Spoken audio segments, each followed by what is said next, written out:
오늘은 지난 시간에 이어서 여기 보면 지정가, 시장가, 조건부 지정가, 최우리 지정가 이렇게 있는 부분에 대해서 이야기를 해보려고 해요. 이거 우리가 다 배웠던 부분인데 이게 호가 주문 방법이라고 이야기를 하는 거예요. 그래서 이거에 대해서 우리 같이 보도록. 유형 중요하죠. 주문의 유형. 지정가 주문, 시장가 주문을 알면은 나머지 건 이제 자연스럽게 알 수 있을 만한 부분이에요. 지정가 주문은 가장 많이 쓰이는 방법이에요. 가장 많이 쓰이는 방법으로 종목도 정하고 수량도 정하고 가격도 내가 정하는 거예요.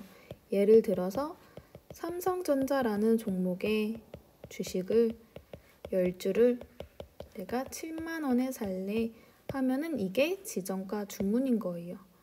그러면 내가 정하는 가격이니까 현재 삼성전자의 주식은 뭐 75,000원에 거래하고 있는데 나는 7만원 아니면 안 살래요 하는 거니까 보다 유리하게 가격 체결 면에서 보다 유리하게 적용이 될 수 있어요.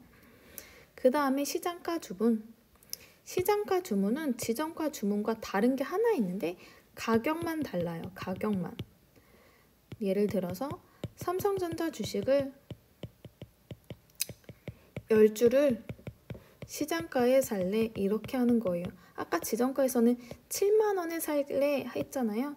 이거는 지금 시장에서 거래되어지고 있는 가장 빠르게 체결될 수 있는 그 가격으로 내가 구매할래 하는 거라서 가격보다 체결 가능성이 먼저예요. 내가 이 주식을 오늘 꼭 사고 말 거야 라고 하는 건 이제 시장가 주문으로 체결을 할 수 있다. 이거 두 가지를 이해하면 우리 나머지 3, 4, 5번은 우리 더 자연스럽게 알게 될 거예요. 조건부 지정가 주문을 알기 위해선 정규 시간을 꼭 알아야 돼요. 정규 시간은 9시부터 15시 30분까지예요. 3시 반까지라는 거죠. 정규 시간이나 시장의 시간 이런 것들은 암기가 필수예요. 정규 시간이 9시부터 15시 30분까지인데 조건부 지정가는 장이 종료되기 10분 전 15시 20분이죠. 20분까지는 지정가였다가 그 이후부터는 10분간 시장가로 가격이 바뀌는 거예요. 이전까지는 지정가였다가 이후부터는 시장가로 바뀌는 주문. 최유리 지정가는 나한테 제일 유리하게 최우선은 내가 먼저 체결되게 하는 거예요. 가격을 지정하는 주문이죠. 근데 나한테 제일 유리하게. 나한테 제일 유리하게는 매도할 땐 매도할 땐 살려는 사람들이 호가 정한 것 중에서 가장 높은 매수 호가로 매수 시에는 주문 접수한 시점에서 가장 낮은 매도 호가로 매도 시에는 가장 높은 매수 호가, 매수 시에는 가장 낮은 매도 호가로 자동 주문된다. 최우선 지정가 주문에서는 다른 사람들, 매도 주문을 넣은 사람들 중에서 가장 낮게 들어가야 먼저 체결이 되겠죠. 가장 낮게 가격이 접수되는 것. 매수 시점에서는 가장 높은 매수 호가로 주문이 들어가는 것. 가장 낮은 매도 호가로 들어가면 매도하는 사람이 불리하죠. 매수 시에 가장 높은 매수 호가로 들어가면 매수하는 사람이 불리하죠. 근데 먼저 체결될 수 있도록 하는 방법. 그러니까 최유리 지정가랑 최우선 지정가랑 어떤 부분이 다른지 한번 볼게요. 똑같이 매도 시에 가장 높은 매수 호가, 가장 낮은 매도 호가 이렇게 달라지는 거예요.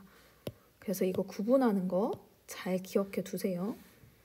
그리고 선생님이 이거 말고 두 가지 주문 방법에 대해서 더 이야기를 했었어요.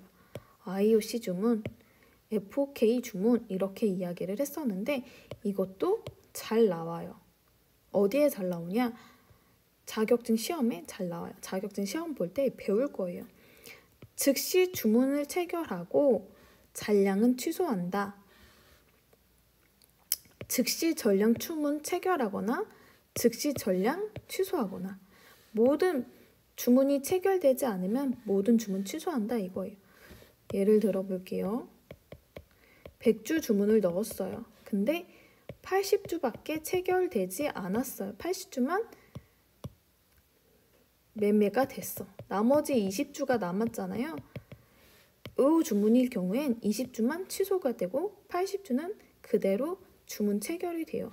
근데 이 주문일 경우엔 100주 모두 취소가 돼요. 이런 차이가 있어요.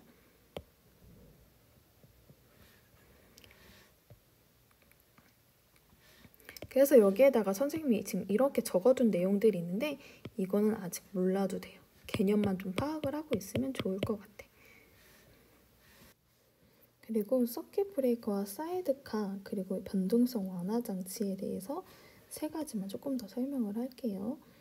서킷 브레이커, 사이드카, 변동성 완화 장치, 우리 VI라고 떠 있었던 거 봤었죠?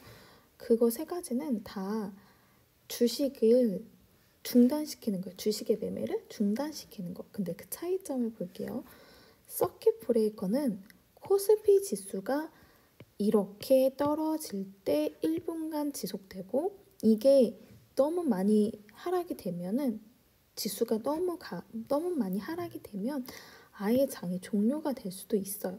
서킷 브레이커는 코스피 시장 전체에 나타나는 거예요. 사이드카는 선물 가격에 대해서 나타나는 거예요.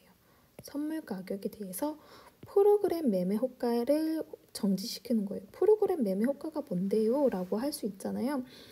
우리가 일반적으로 주식을 하나, 두 개 이렇게 넣는 거는 서킷 브레이커에서도 정지가 될 수 있어요. 근데 우리가 그렇게 하나하나 넣는 거는 사이드카에서 정지가 되진 않아요. 선물 가격이고 코스피 지수, 선물 가격이란 차이가 있고 프로그램 매매에 대해서 정지가 되는 거다 정도 파악을 해두면 좋을 것 같고요.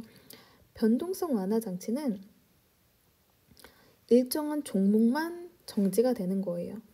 일정한 종목만 정지가 되는 거야. VI라고 되어 있죠. 이거를 변동성 완화 장치가 되는 경우로 우리 모의 주식 투자 그 창에서 볼게요. 이렇게 주식 호가 장면을 보면은 여기 맨 위에 이렇게 상승 VI, 하락 VI라고 되어 있는 부분이 있어요. 이 VI가 변동성 완화 장치 이야기하는 거예요. 이 가격에 해당되는 가격에 도달하면은 대동전자의 주식이 거래가 멈춰지는 거고 나머지 주식은 자유롭게 거래가 가능해요.